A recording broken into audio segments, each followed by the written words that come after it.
wala asyhadu an la ilaha illallah wahdahu la syarika lah wa asyhadu anna Muhammadan abduhu wa rasuluh la nabiyya ba'dah. Allahumma shalli ala Muhammadin wa ala alihi wa sahbihi ajma'in, amma ba'du. Alhamdulillah, puji syukur kepada Allah SWT. Kesempatan malam hari ini kita kembali dipertemukan dalam keimanan dan dipertemukan karena Allah serta dipisahkan karena Allah. Ini adalah salah satu janji Allah, di mana orang yang mendapat naungan di hari akhir salah satunya adalah orang yang bertemu karena Allah dan kan berpisah karena Allah, dan mudah-mudahan kita di antara orang golongan tersebut. Amin ya rabbal alamin. Malam hari ini saya sampaikan artikel yang saya baca di media Tablik Muhammadiyah Banyumas. Saya masuk ke grupnya dan Pak Eko juga masuk kalau nggak salah. Ini tadi siang jam 12.35 tentang soft sholat. Adanya soft sholat ini ketika kita sholat berjamaah. Ketika sholat berjamaah kita akan membentuk soft, dan jamaah itu paling sedikit adalah 2 orang. 2 orang, sehingga disampaikan dalam beberapa dalil dan tidak diperselisihkan, ketika kita hanya 2 orang maka hendaklah salah satunya adalah berada di sebelah kanan. Dan di sebelah kanan ini ada 2 penafsiran, ada yang memang berdekatan satu baris, ada yang mundur sedikit, bahkan kalau di teman kita itu belum mundur sedikit tapi di belakang, tetap di belakang. Ini soft. Nah, yang kalau saya sendiri mungkin karena tanpa ilmu menggunakan yang sebelah kanan tetapi agak mundur sedikit, jadi tidak berjejer, tidak jejer.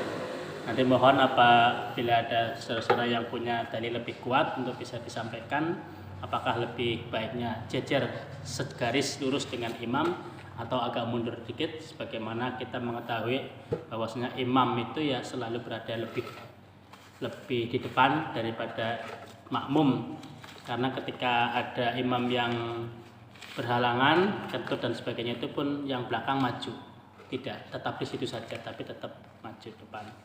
Nah, untuk soft yang 1 orang ini tempatnya berada di sebelah kanan. Kemudian untuk aturan-aturan soft sesuai dengan usianya, di dalam hadis menyebutkan bahwasanya orang tua adalah di soft pertama, di belakangnya soft anak laki-laki. Kemudian di belakangnya soft laki-laki itu bukan soft orang perempuan tetapi soft anak perempuan. Baru kemudian di belakangnya soft perempuan dewasa. Jadi urutannya imam, kemudian makmum pria dewasa, makmum anak-anak laki-laki, kemudian anak perempuan, kemudian baru dewasa. Yang terjadi di lingkungan kita sekarang ini, untuk anak-anak tetap berada di belakang, baik itu laki-laki maupun perempuan. Jarang sekali kita lihat yang soft perempuan itu, kalau anak-anak di depan tapi yang ibu-ibu malah di belakang, jarang. Tapi tetap posisinya tetap semuanya berada di depan. Ini mungkin karena melihat kemaslahatan, sifat karakter dari anak itu memang masih tetap mengganggu, sehingga ketika di depan ini akan mengganggu jamaah yang perempuan dewasa. Padahal kalau kita logikakan secara logika, hadis yang disampaikan oleh Nabi sebetulnya sudah betul ya, sudah betul dalam artian baris laki-laki anak-anak, baris laki-laki perempuan, baris perempuan anak-anak ya tetap di depannya. Sebab antara pria dewasa dengan perempuan dewasa lebih baiknya adalah lebih jauh terpisah daripada lebih dekatnya. Nah, ini wallahu alam, hanya hadisnya memang urutannya seperti itu. Kemudian yang disampaikan di Majelis Tablik ini adalah tentang bagaimana, ini juga saya baru baca dan baru paham, yakni tentang seorang yang menarik temannya di depan ketika dia datang sendirian, tidak ada soft yang lain di belakangnya, soft depan sudah penuh. Itu ada pemahaman yang orang itu menarik sendirian, menarik ke belakang supaya menjadi teman dia soft yang kedua. Karena ada dalil yang menyebutkan bahwasanya orang yang sholat sendirian dengan soft sendirian itu kata Nabi supaya mengulang-mengulang. Jadi tidak dianggap tidak sah sholat sendirian di belakang soft. Jadi membentuk soft sendirian itu tidak boleh. Tapi di dalam Suara Muhammadiyah di sini disebutkan bahwasanya jumhur ulama justru mengatakan ketika menarik seseorang dari soft pertama, dari soft depannya untuk menjadi teman softnya itu malah justru makruh. Makruh dengan catatan ketika soft pertama itu betul-betul sudah penuh. Ya, kalau sudah penuh itu tidak boleh menarik. Ya, dia tetap berada di belakang walaupun sendirian. Karena ini tidak memungkinkan kita untuk masuk ke depan ataupun juga hukumnya makruh ke belakang. Tetapi yang disebutkan di dalam hadis Nabi tersebut adalah ketika seorang kok berada di dalam shop sendirian sedangkan shop pertama, shop depannya itu kok belum penuh, nah itu yang dianggap sholatnya tidak sempurna. Sebaiknya dia supaya maju ke depan. Nah, jadi untuk kesimpulannya di media tabligh ini barangkali nanti kita menjumpai ya, termasuk saya juga pernah punya berpikiran itu betul ya, seolah-olah memang itu betul karena saya sholat sendirian harus menarik teman yang lain ke depannya. Assalamualaikum. Tapi pada kenyataannya di lingkungan kita itu biasa terjadi. Kadang ketika kita sudah sendirian sebetulnya ada yang masih wudhu, ya, jadi tidak usah perlu menarik yang depannya, karena mesti akan ada temannya untuk soft yang berikutnya.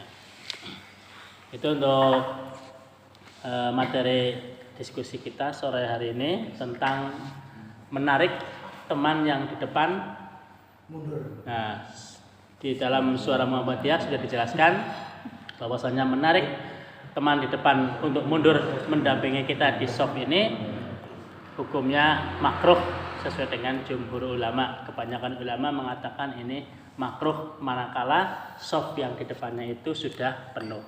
Tetapi kalau shop yang di depannya itu belum penuh, maka sebaiknya dia masuk ke shop yang pertama. Ya, shop pertama. Jadi kesimpulannya menarik itu ya baik penuh maupun tidak boleh. Saya kira termasuk makruh ya. Tapi mungkin ada pendapat lain yang tadi kalau misalkan shop pertama kok tidak penuh, dia bisa menarik, tapi malah jadi tambah bolong. Ya, tambah lebar bolongannya itu.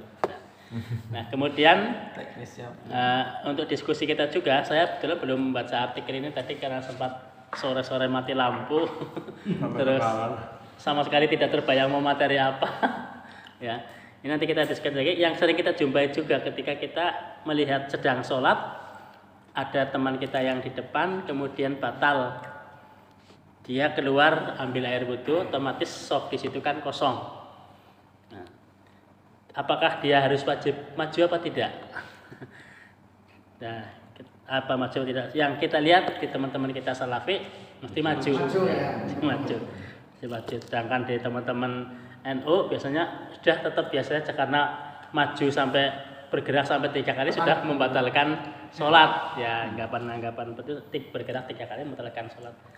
Makanya kalau saya berpikir memang termasuk Gus Baha juga pernah menyampaikan kalau nggak salah sholat yang paling tertib itu sholatnya orang-orang Indonesia. Paling disiplin, jadi tidak goyang, tidak apa. Kalau kita lihat di online ya di Arab Saudi kan macam-macam kayak orang sholat ya sampai dengan ininya jatuh saja. Dolanan jenggot. Iya, dolanan jenggot dan sebagainya. Wallah alam itu kita tidak tahu ya. Tapi kalau orang-orang Indonesia, orang-orang Asia pada umumnya itu kebanyakan semuanya istiqomah karena mungkin ada pegangan seperti itu, bergerak 3 kali termasuk membatalkan, jadi betul-betul istiqomah. Itu untuk ketika ada batal. Kalau saya sih cenderung kalau sedang batal itu kita bisa maju ya, bisa maju untuk mengisi shop yang di depannya manakala memungkinkan. Tapi kadang ada di dalam suatu masjid itu shopnya tidak standar itu ada yang memang jaraknya lebih jauh. Nah, kalau jaraknya lebih jauh, ketika kita berjalan ke sana kan sudah seolah-olah berjalan yang berlebihan lah ya, berjalan berlebihan ya. Walaupun ada kisahnya, saya lupa Ali bin Abi Thalib atau siapa ketika sedang sholat melihat ada ular itu beliau injak supaya mati, ya, mati. Kemudian Nabi apa ya waktu itu atau sahabat saya juga lupa menghafal tokohnya, ketika sedang sholat itu ada yang mau masuk pintu dia juga membukakan pintu. Tapi kalau saya lihat sih ini adalah sholat sunnah, bukan sholat wajib ya aja. Kalau yang saya lihat, saya analisa dari beberapa hadis yang seperti itu, banyakkan adalah sholat sunnah. Jadi bukan bukan sholat wajib, sehingga ketika sholat sunnah pun kadang ada yang ketika sudah capek sambil teruskan sambil duduk ya. Gitu. Saya kira itu untuk malam hari ini, yang barangkali ada hal yang baru tadi tentang menarik, terutama saya juga termasuk hal baru sehingga saya sampaikan. Teman yang lain juga ada termasuk ini hal yang baru juga sehingga saya sampaikan. Kalau mungkin ada yang sudah mempelajari lebih dalam, ya mohon untuk bisa disampaikan saat ini sehingga kita bisa mengetahui lebih mendalam lagi. Saya akhiri. Assalamualaikum warahmatullahi wabarakatuh. Waalaikumsalam warahmatullahi wabarakatuh.